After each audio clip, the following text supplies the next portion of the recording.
Would I like to be reborn as a doctor?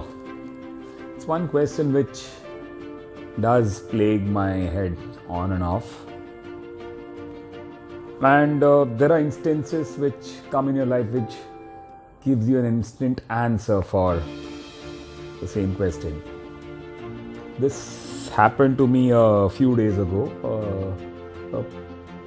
An old man came to me with complaints of facial pain, and along with this man came two of his relatives.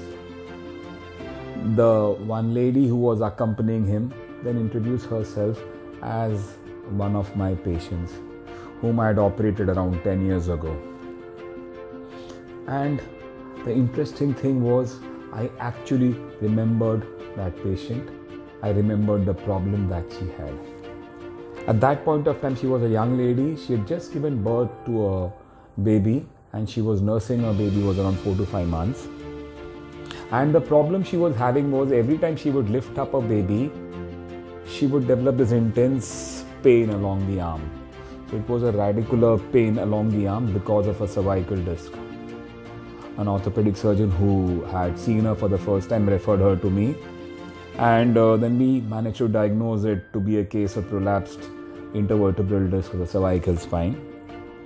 The pain was so intense, and the need to do what she had to, that is nurse her baby, along with that was also intense.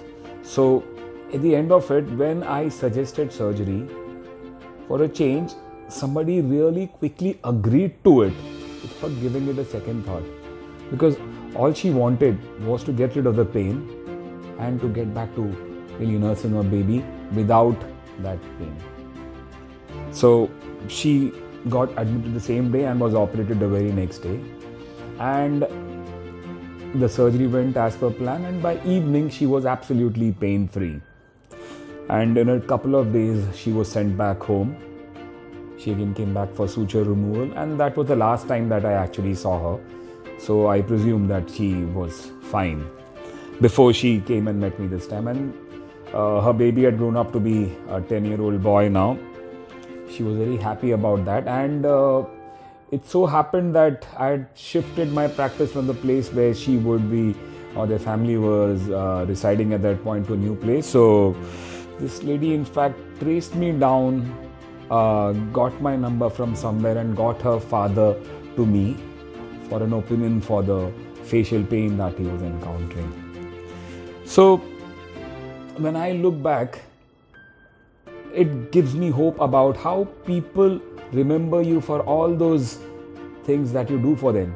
For me, it was just one of the cases that came my way. I operated on a patient, and that was it. It was a routine day in my office, so to say.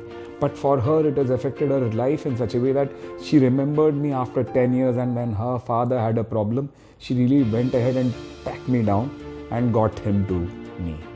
So it's all these small positive things, the good emotions that are attached to what we do, that really makes me feel that it is still worthwhile being a doctor, and I would actually consider being one again in my next birth.